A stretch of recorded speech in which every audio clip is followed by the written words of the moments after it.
Alors, Keanu Reeves qui a le vent en poupe ces derniers temps, il y a une guerre qui est actuellement en cours entre Marvel et DC Comics pour avoir ses services dans un film. Les studios Marvel et DC Comics seraient en pleine surenchère pour s'accaparer Keanu Reeves, la star de John Wick et de Matrix, et en faire un super-héros. Les rumeurs selon lesquelles les deux studios Marvel et DC Comics lorgneraient sur la star de John Wick et Matrix ne sont pas nouvelles, elles remonteraient en effet à 2019. Pourtant, Keanu Reeves n'a encore rien signé. L'acteur qui incarne Neo dans la franchise Matrix prépare son retour dans le quatrième volet au cinéma, donc qui sortira en fin d'année. Également dans le rôle titre de John Wick, le tueur à gages impossible à tuer, Reeves est en plein tournage du quatrième volet, qui promet des scènes d'action incroyables selon l'acteur. La bataille secrète qui serait menée entre les deux studios pour ajouter cette perle à leur collection a été ravivée par Marvel, donc.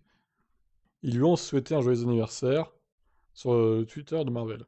Le site Giant Freaking Robot a récemment révélé que la bataille entre les deux studios serait en train d'atteindre un montant qui représenterait le plus gros salaire jamais versé à un acteur par un studio de cinéma. Ah oui, quand même. C'est assez incroyable.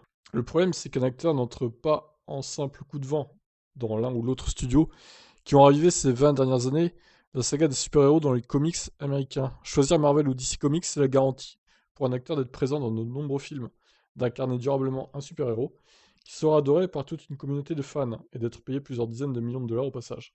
Ce qui signifie que Keanu Reeves est contraint de faire un choix. Il pourra choisir Marvel, DC Comics, mais pas les deux. Bah, c'est logique, hein, de toute façon. Ou aucun des deux, hein, en même temps. Hein. Pour l'instant, c'est ce qu'il fait. Hein. Reeves avait déjà incarné en 2005 John Constantine, un exorciste aux méthodes plutôt modernes, issu de l'écurie DC Comics. Il a également été retenu pour doubler un personnage inconnu dans DC League of Super Pets. Il aurait été payé entre 12 et 14 millions de dollars par Warner Bros. Pour The Matrix Resurrection, le quatrième volet, des aventures de Neo. Il est quasi certain qu'avec tous ses nombreux succès au box-office, Keanu Reeves fasse exploser les records de salaire à Hollywood lorsqu'il choisira DC ou Marvel. Alors moi, je le vois plus en DC, pour le coup, parce que c'est un peu plus sombre que Marvel, les DC Comics, et je trouve qu'il aurait plus sa place là-dedans, plutôt que Marvel, où, je sais pas, c'est un peu plus pour, je dirais pas les gamins, mais je dirais que les DC Comics, c'est l'âge est un peu plus adulte, on va dire, que Marvel. C'est plutôt adolescents, jeunes, enfin, jeunes adultes, adolescents, jeunes adultes, quoi. DC, c'est jeunes adultes, adultes, je dirais pour moi. Après, voilà, c'est qu'un avis perso, hein.